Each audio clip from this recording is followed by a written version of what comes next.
Welcome to the Emotional Balance Sheet, the go-to podcast for parents with multiple kids, especially those with twins, triplets, or more, who are navigating the maze of modern family life and personal finance.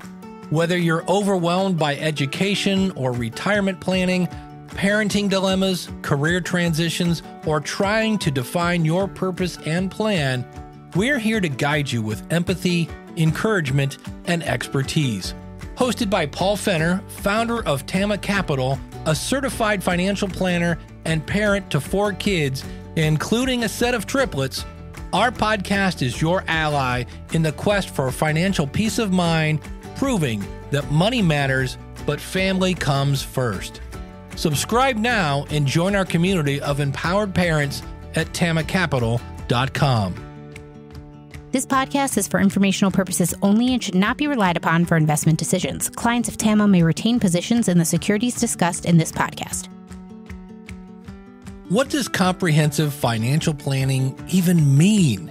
At Tama Capital, it means a family office where lifestyle planning such as retirement, college, portfolio management, tax prep, and planning all are under one umbrella.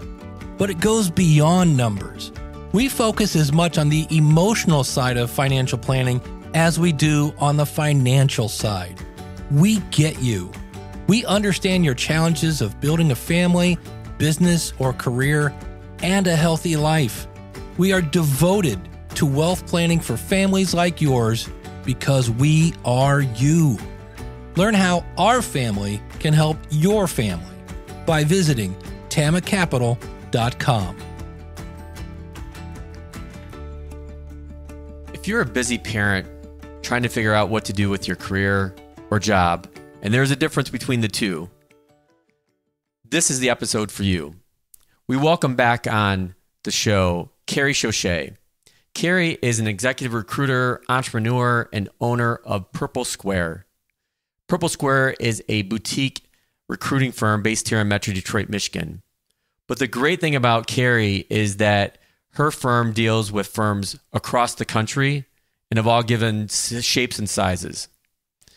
We talk about AI and the impact it can have on job search when it comes to resume, interview questions. Carrie provides some really in-depth knowledge on how you may be able to utilize some of these tools in your search. Please enjoy my conversation with Carrie Schochet. So Carrie Schochet, welcome back to the show. It's been a while. Yeah, thank you, Paul. Great to be here. So full disclosure for the audience that actually that receives our newsletter every other week, and now we're on LinkedIn as well. Carrie's firm, Purple Square, we showcase positions that Carrie's firm has opened every other week, and it's been, I know I've received great feedback from it. I'm not sure if anybody's landed a job from it yet, but we really appreciate the partnership with you and Natasha and getting the word out on the openings that you have. And they're not just, most people know that you and I are based here in Michigan, but some of those jobs, you do nationwide recruiting. Yeah, correct. And there's going to be a lot more coming out in your newsletter soon, I think, because we've gotten really busy. As we've kicked off 2024 and 6 weeks in now, it's busier right now in 2024 than we were at any point last year. So not sure if that's an indicator of the overall market. We are a boutique firm, but we're really busy. Well, that's it's like you read my mind. Like that's where I was going first, because as most people know, that the job market is so resilient still. It's really strong. I think unemployment's still at like 3.7.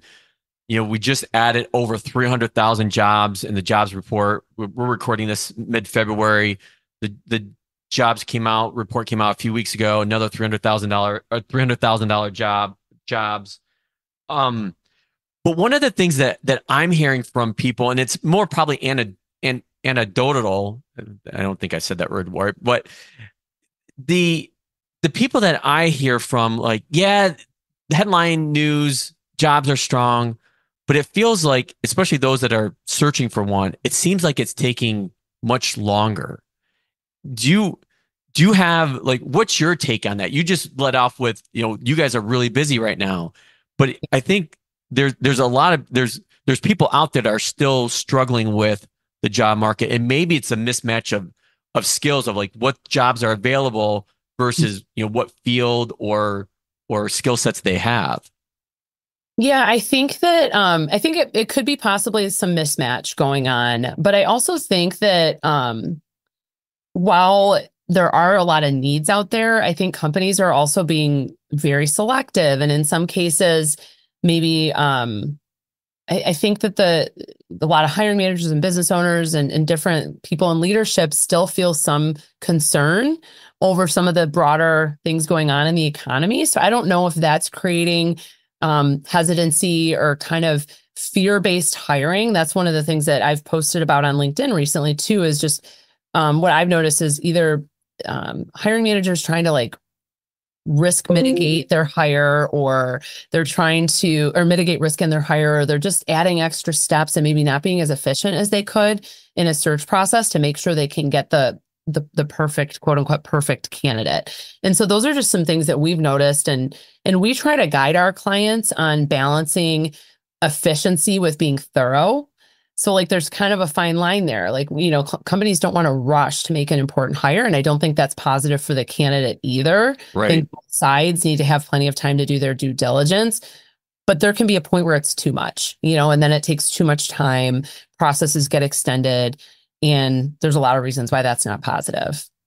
I think one of the things that maybe this lends itself to is like we've gone from like one extreme to the other, where the employees were front and center in the driver's seat, controlling all the action, if you will. And now some of that control or power has gone back to the companies, where maybe the like you just mentioned, they're trying to get a more, the perfect candidate, if you will, someone really that checks every box that they're looking for, as opposed to like, okay, well, we need bodies now. We're going to take whoever we can get. Yeah, I think that's part of it. So I think that kind of the balance of power, so to speak, is at more of an equilibrium than it's been at in a while. But I also think that one of the challenges we've noticed is there's still a misalignment in some cases on the expectations from the employer side and expectations on the candidate side, particularly on compensation. So I think that the salary inflation and what's happened with salary inflation has been much higher than in some cases than reported in the news. And so then companies want to get like a long list of things, in their job description or requirements. And when the talent actually is seeking higher than what they're willing to pay. And so that can stall out the process is something that I think could be happening as well. Does that resonate with you, Paul, at all? I think it does. And I think the other thing that you had mentioned just prior is when you see these media headlines of mass layoffs, they get a lot of attention, like, oh, Snap's going to cut 10% of their workforce. Well, 10% of their workforce is like 500 people or 600 people. It doesn't really move the needle a lot. But those like layoff headlines, those get people's attention more so than the actual numbers if you actually dig into them. So I think maybe what you just said there with those fear headlines are maybe what's causing people to really seem like it's slower going than it was a few years ago. Yeah. Yeah. I mean, I think so. And I think that, I think there's maybe a misconception that it should be easier to fill, that the companies are thinking they maybe, it should be easier. There's more available talent. But I also think that we have not seen a big shift in expectations on the candidate side. So some of those things that coming out of COVID, where, we're finding the candidates are still being very selective, as they should be. I mean, they want to make sure they're going to end up in a position that's a good fit. But things like flexibility, work from home versus working in office. Yeah, that's one of the topics I want to get into next. Yeah, but like those things I think are slowing down processes because I think there's a mismatch there too. Companies want to be totally back in office in some cases. And the talent is saying, well, no, I don't want to be fully in office. I'd like to have some flexibility, or I want to have a hybrid schedule. And so I think there's mismatches occurring possibly there as well. So is that what you're seeing and the great thing about the conversations I have with you is like you work across broad industries, different sectors, different companies, big, medium, small. I mean, you cover it all, which is great because I think that gives you this edge where you have a really fine pulse on things, and that's what I hear from families that I work with is getting, I'll use the term forced back into the office, even if it's 3 days. I think that's been the traditional, like Tuesday, Wednesday, Thursday, you're back in the office. Monday, Friday, you're working from home. But now I've even heard from even more clients that no, now it's 5 days. There are no more work from home days. And then even within companies, I think there's this internal struggle where at like the manager level, like that manager knows that, hey, this person needs the flexibility. They need to be able to be at home. And then you have some, higher level director, senior director, VP over them saying, no, we got to be steadfast and we can't have exceptions because then there's no consistency. Right. Yeah, I think it's tough. I mean, so I think what we've noticed is there's trends functionally. So certain functions, it's more common to have hybrid or remote. I think it can be there can be regional differences from what we've observed, and then there's some companies that are very like manufacturing or more industrial. They're like, well, a huge percentage of our workforce can't work from home. This is an on-site job for the majority of our workforce. So what message are we sending when our corporate employees aren't coming into the office, when there's no choice that these, people that are, building a product or they can't. And so I think it's in some cases culture driven where leadership is saying like, how is this perceived by this group of employees that can't work from home because their job doesn't allow for it. And so there's that. And then, I think there is a broad variance even between employees. Some employees do really, really well working from home and, some people don't, so it's hard because there's not a one size fits all. And so I think that's what a lot of managers are grappling with is like, how can we meet the needs of our employees, but also meet the needs of our have our corporate goals be met? And, there is just a broad variance in terms of productivity and preference, I think, in these different scenarios. So I know like with most families that I work with, they're like us, busy parents, and having that flexibility really worked out. And then going back was like, another like shock to the system. But on the flip side, I work with enough of my families that have kids that have gone through college that are starting their careers. And for them, it's just the opposite. They want to be in the office. They want that interaction. They've told me like, Paul, like, I can't even imagine like working from my apartment or my parents' home if they're still living with their parents, like all day, every day. I'm like, I want to be in the office. I want to make those relationships and get that experience. And I think it's probably, I know maybe I've even read your work on this where you've wrote about how, being in the office and having that FaceTime, those people can get a leg up when it comes to advancement and opportunities and being seen.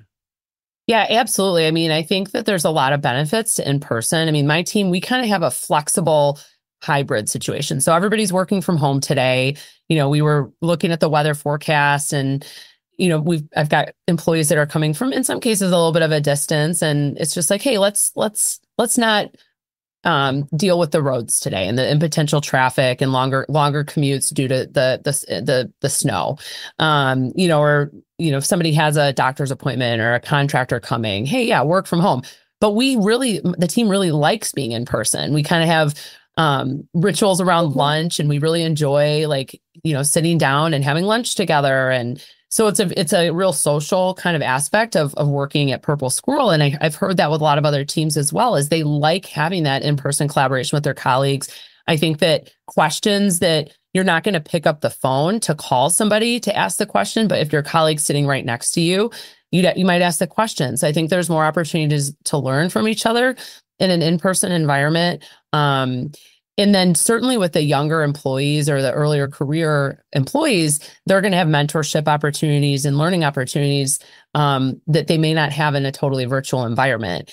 And then there's also, people reporting that they're lonely. There's more substance abuse issues that I've heard about with people working from home and who have substance abuse challenges. And so I think there's just, again, I don't think it's a one size fits all. I think that it can really vary according to the person, the team, the function. And so that's what's hard though, because how do you manage that as a leader? Yeah, I know that was, I think I mentioned this on the show probably years ago, but that was one of the hardest things that I had to deal with from a transition standpoint when I left my last full-time corporate role and came into TAM on a full-time basis, is that I was always surrounded by people, or I was traveling a lot, still surrounded by people. And then to go to, I'm working in an office in my home, and it's just me and the four walls. And I can look to my left, I look to my right, behind me, and you've known me long enough, Carrie, like I'm a very social person. Yeah. And that was really hard. And I got to the point where like I'd structure my day where I would do some of my work in the morning in my office, and then I'd go to a Panera, I'd go to a Starbucks, I'd go to the library, just so I could be around other people and feel normal. And there's this balancing act, I think, that parents have, especially like when there's a situation where, like in our situation with Teresa and I, Teresa, corporate job, doing hybrid, and then I'm completely remote at home. A lot of that, the kid stuff falls on me, right or wrong. It's just, this is how it is. And I think that can cause some strife with relationships with parents and trying to manage, all, kids' activities, homework, dinner, all of that. Yeah, no, it's a big challenge. In fact, I had a call this morning right before we started here. My daughter was calling from school and she's saying that she doesn't feel good. She's in the office and, so one of us and I think she's actually fine. I think she's just tired and doesn't want to be at school. But one of us have to go pick her up, right? And so then it's calling my husband and we're navigating who has what, whose schedule's more busy, who can go get her, who can stay home. It is a really, really tough thing, I think, as working parents.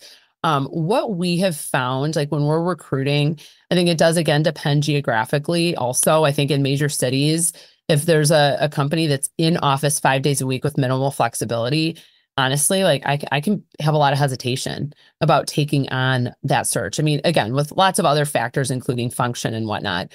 But like generally speaking, like if a company does require, in office, it will satisfy most people's needs if there's at least some flexibility, and so that's when we're kicking off a search. We're like, okay, we understand that the desire is for your teams to be on site, but on an as needed basis. So not on a schedule, but on an as needed basis, is there an ability to work from home? And if the answer is no, that can be so limiting in terms of the talent, because so I think, and by as needed, I'm meaning like situation like today, snowstorm, kid sick, contractor, but those are more, they're not scheduled. And so versus having, okay, yeah, you're going to be working from home Monday, Wednesday, Friday, or you're working from home every Friday. I think a lot of companies are more hesitant to have that versus having the flexibility on an as needed basis. One of the things I actually want to pick up on that is when we had talked a couple years ago, what was interesting. So again, most people know we live in Michigan, Metro Detroit, fairly low cost part of the country compared to others, where bigger companies, mainly from like out west, Silicon Valley, were coming in and plucking people out because, with working remote, they weren't just looking in the Valley anymore. They could look nationwide for candidates. And do you still see that where like some higher cost areas of the country, employers are still looking in the Midwest where it's lower cost living and pulling people out? I don't think it's happening as much. I don't know for sure, because like we were doing a little bit of recruiting in public accounting at the time. And so it was happening quite a lot in public accounting and with IT. And honestly, I don't have a pulse on that at the moment. I think it's easing up a little bit. But I will say that for example, we've got a couple searches that we're just kicking off, and the position is going to be supervising talent across the U.S. And so they can live in various markets. And our client specifically said probably makes more sense to recruit in lower cost of living markets versus higher cost of living markets. So I definitely think it's on the radar of like, hey, if we have our choice, like let's target candidates in these areas that we know are lower cost versus higher cost. But I don't know if some of those West Coast firms are still kind of coming in and recruiting at volume here in like our lower cost of living market. I just don't have a great pulse on that, unfortunately. Okay. So I'd like to shift to maybe a tactical question that I know that a lot of people are asking or trying to explore, which is AI and how AI can help from a resume standpoint, from a cover letter standpoint, from an interview standpoint. What has been your take on how to either utilize AI or potentially how companies are utilizing AI to put together job descriptions?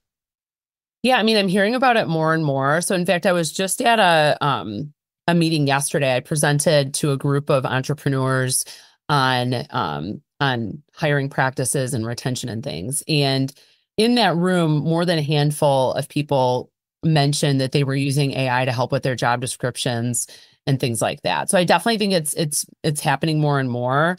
I've used AI in a few instances, and what I'm noticing is that I can do like some great like brainstorming or creative work with AI. So even, for example, I host a lot of meetings or put together a lot of events, and I might drop in information on kind of who's the speaker, what the event topic is.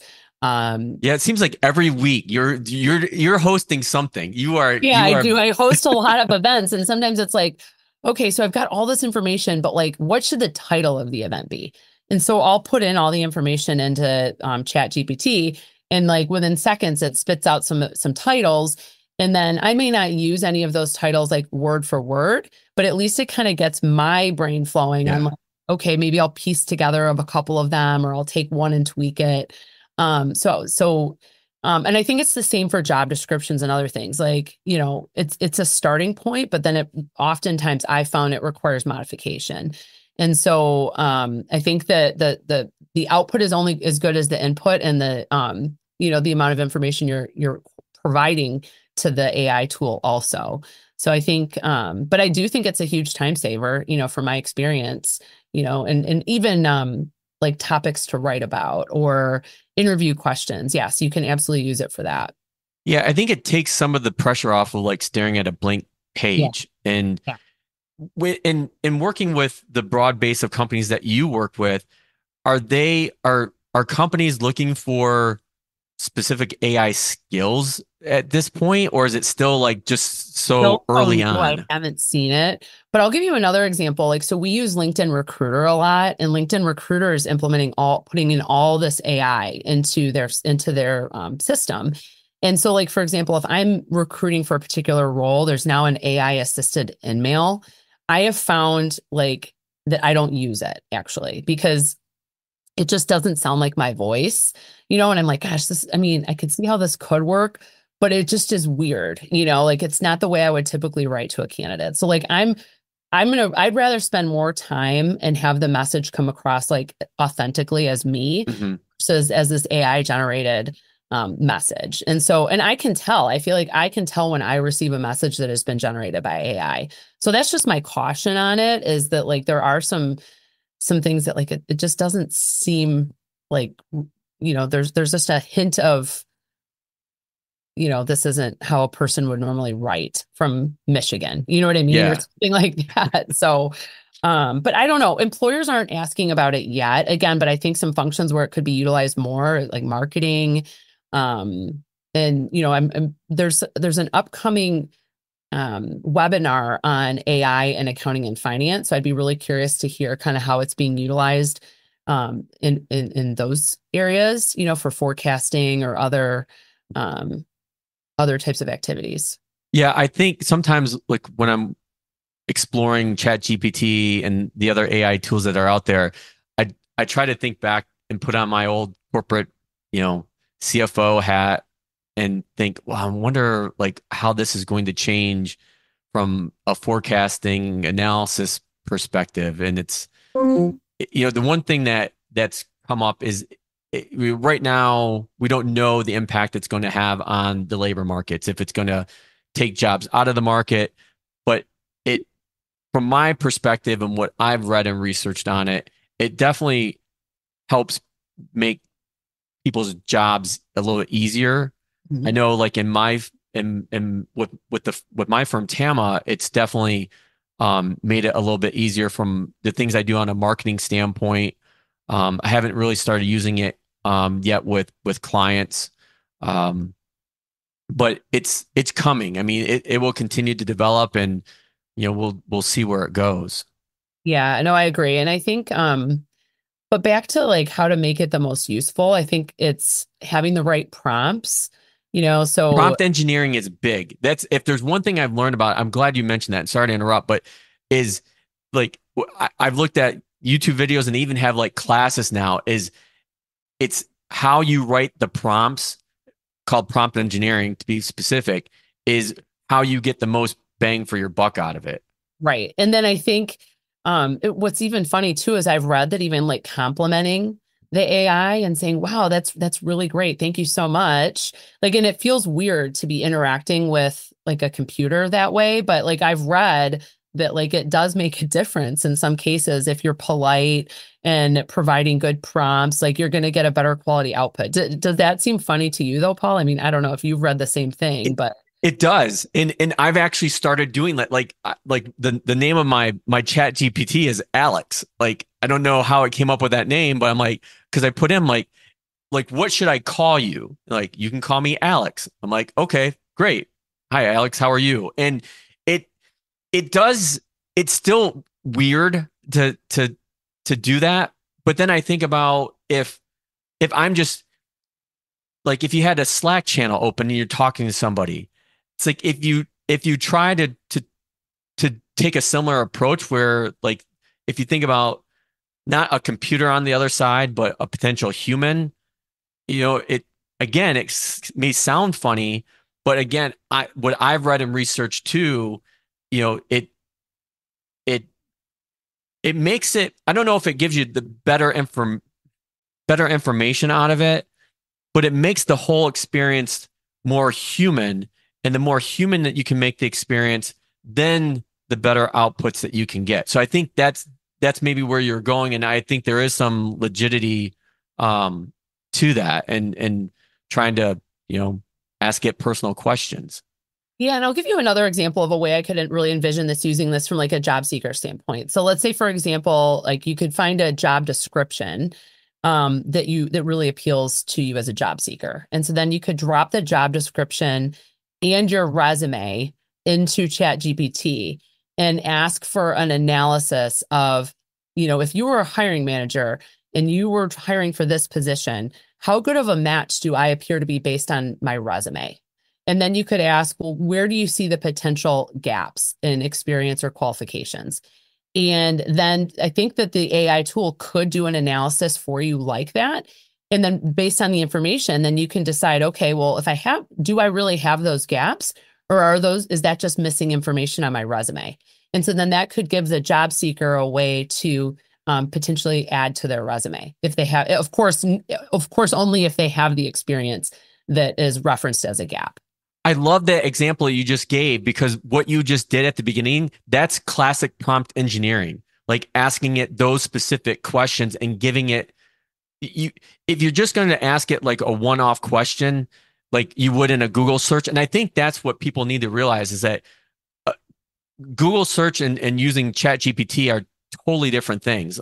So that's where let's take it a step further too. So like, let's talk about like prompts for like preparing for an interview. So then you could say, here's the job description, here's my resume. My first interview is with a VP of HR.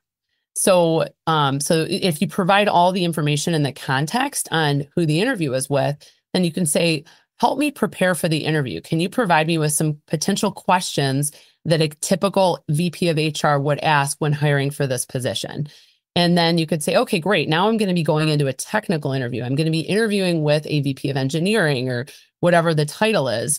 And ChatGPT could give some potential, or, one of these AI tools could give some potential questions from the lens of that person. So I think it's really important to say like the end user is, or yes, or the person that, please provide suggestions from the perspective of a VP of HR or a VP of engineering or of an entrepreneur.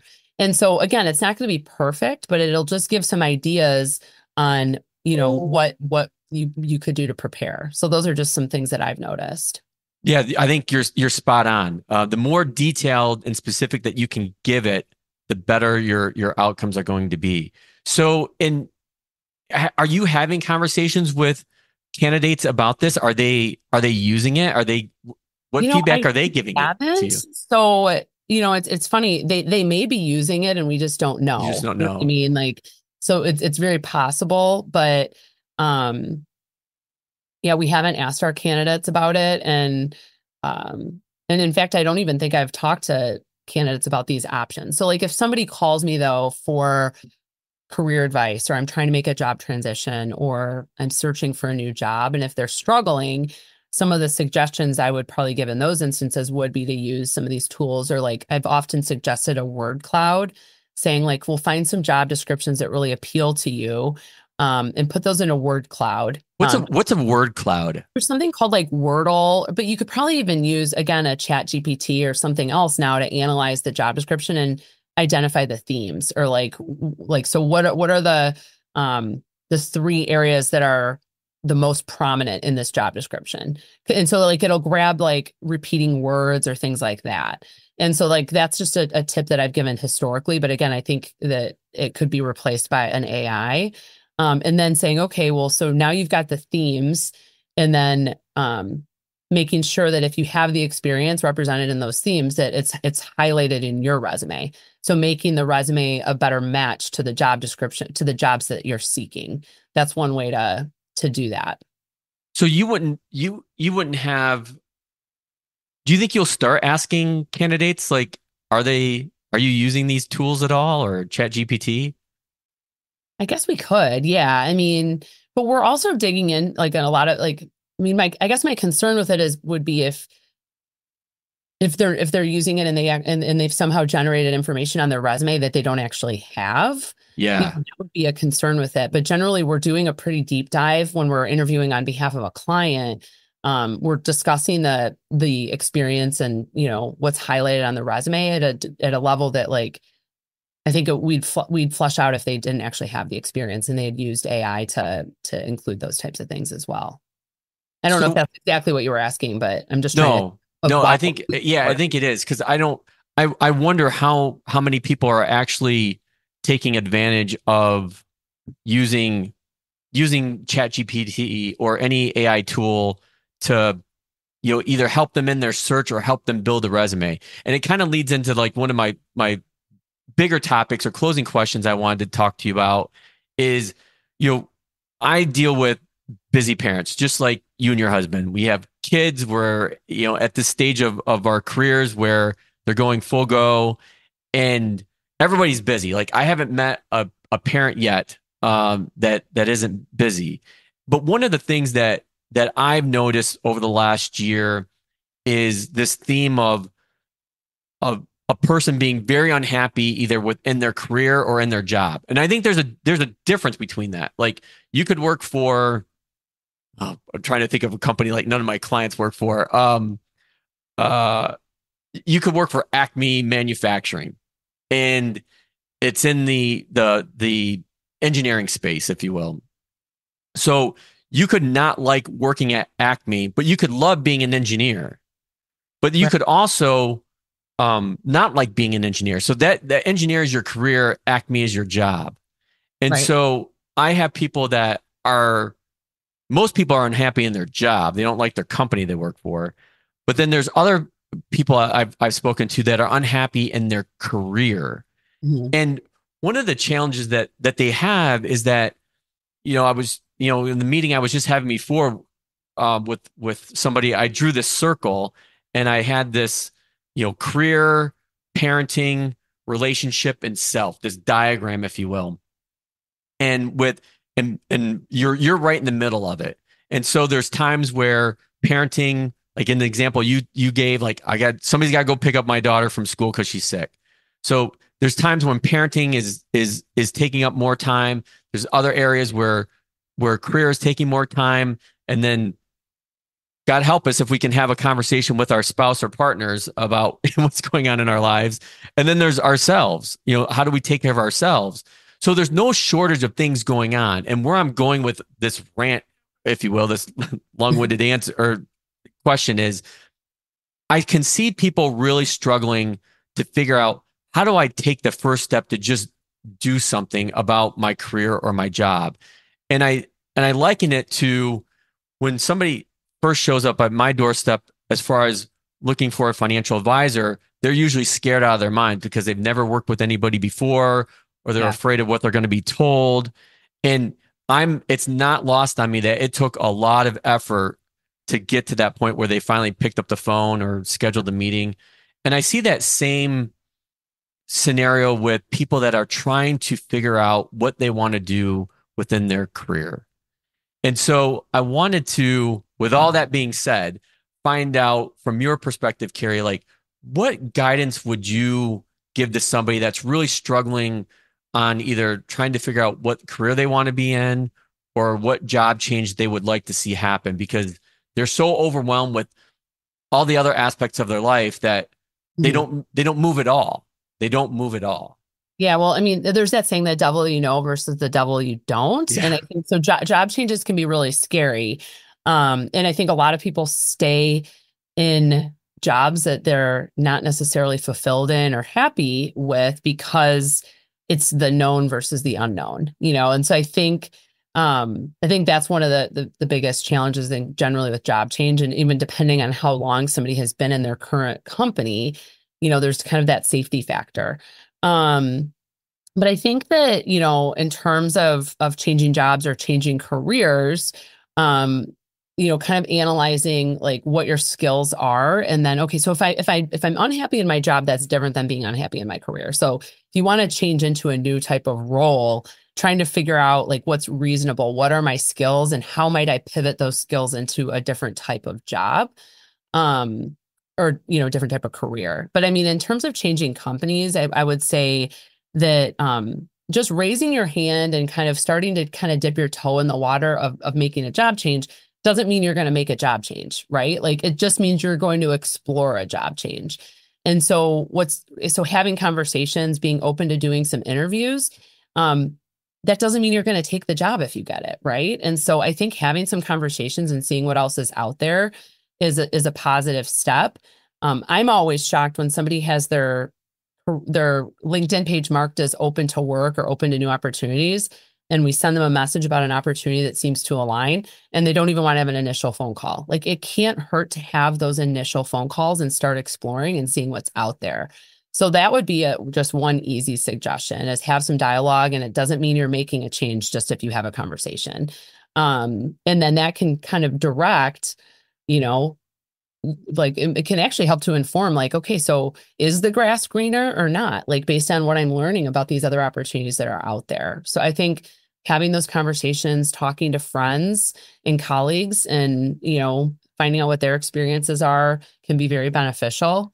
I can tell you, I was that person 10 years ago that felt like I wanted to make a change, but I was scared to make a change. At the time, my husband was a stay-at-home dad. I had 2 little babies at home, and I'd been with my company for 10 years. And I'd looked and I tried to leave at different points. And I definitely was in a situation where I wasn't sure I liked my career. I definitely didn't like where I was in the company itself, but I was also terrified of like, what's on the other side of this? What's out there? And, it's obviously my situation changed, and I ended up becoming an entrepreneur. And I can look back on moments where I'm like, gosh, that was the best thing that ever happened to me, that I actually I kind of got forced into a change, and it was for the best, but it was hard at the time. You work with a lot of people in job transitions. I work with a lot of people that have gone through or are in job transitions even right now. I've been through job transitions before, and it's the worst feeling in the world, because at the moment when you're in the thick of it. Like once, like when it, happened to you and it happened, like just happened, like there's just thought, it's like, how am I ever going to recover from this? Versus looking at it from, oh my gosh, this could be the best thing ever. But Right. when you're in the throes of, when you just got handed a letter and say, okay, you're no longer, wanted or welcomed here, thinking that's the best thing that happened to you is the furthest thing from your mind. Right. But I don't know about you, but I've been in this for almost 15 years now, or longer than that. And everybody I've met that have gone through that, including myself, I have not met one person that hasn't come out better now than they were before. And I think it kind of gets back to your point. It's like, there's that comfort level that you get in staying with some place, even though you don't like it. And I think that's a frustration maybe that I have, is I want to be an empathetic listener, an ear to people, whether they work with me or not, about their career and potential making change, but then not to make that change or not to take that first step. That's what I've often struggled with. Like, how can I really help people take that first emotional and scary first step? Yeah. And I just think again, I think it's just getting into that mindset of, just because I'm having an interview or a conversation doesn't mean I'm leaving my job. It just means I'm having some conversations, having some interviews, and exploring opportunities. So I think that's just a subtle shift, because nobody's expecting somebody to take a job just because they've gone on an interview. But I think sometimes people they go to that point, and it prevents them from even going, or they're scared that their employer is going to find out, which is reasonable. But I think there's ways to protect the confidentiality of a search as well. Absolutely. So this has been, I love our conversations. I know we probably talk more on email than we do in person anymore, but I always love our conversations, and I know I get a lot out of it, and I think our audience will as well. Typically my closing question I ask all my guests is, what's the best thing about being a parent? But since you're a former guest, let me kind of twist the question a little bit and ask, what is the best thing about being an entrepreneur? Oh my gosh. I love the flexibility to be creative in my role. So I think that's, as an entrepreneur, there's an opportunity to be very creative. I'm a creative person. And so it's that creativity that I can bring to my job, to working with my colleagues, and also to working with clients. And so I'm not restricted by a corporate policy. We can be flexible on contract terms or different things to kind of meet the needs of our customers. And so I love that freedom and flexibility that I have as an entrepreneur. Well, Carrie, I can't thank you enough for being on the show again. And we'll make sure that we put a link to Purple Square in the show notes, our previous conversation that we had, and then our newsletter as well, that you can find the jobs that Carrie is currently working on with Purple Square. Thank you so much, Paul. It's great to see you. Thanks for having me on.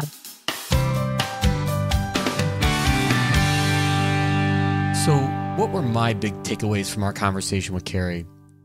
I think for me, because this is so personal and working with the way I do with my families at TAMA, is there's a difference between not liking your job and not liking your career. Not liking your job, as we talked about, there are actionable steps that you can take today. But I think for most people, the fear of making a change is probably the biggest deterrent of people taking that next step to make a change. And like Carrie mentioned, dip your toe in the water, put feelers out, maybe go on some interviews. That doesn't mean you have to take the job. But we also talked about not liking your career.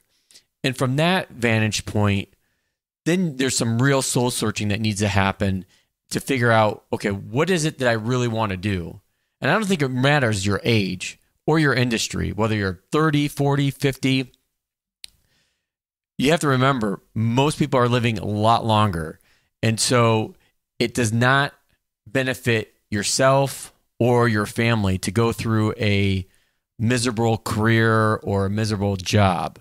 So keep that in mind. You may not be doing it just for yourself. You may be doing it for your family as well. The other thing that we touched on quite a bit was the impact that AI can have on building a resume, creating mock interview questions, taking a job description, putting into something like a Chat GPT, and seeing how closely your resume aligns to that job description, and to see if there's any gaps, and then to identify, are those gaps legitimate? And that can help go a long way in seeing if it's a good fit. And then I would also mention that we talked a lot about the flexibility of working at home and the changes that's taken place with most employers wanting people back into the office on a hybrid and even sometimes full-time basis, and how that can really skew people's perception of what they want in a job, what they want in a career. So there you have it. Thanks for tuning in this week, and we'll see you next time. Thank you for listening to this episode of the Emotional Balance Sheet Podcast. Please visit tamacapital.com to follow the podcast and connect with certified financial planner and registered investment advisor Paul Fenner of tamacapital.com. And please join us again next time on the Emotional Balance Sheet Podcast.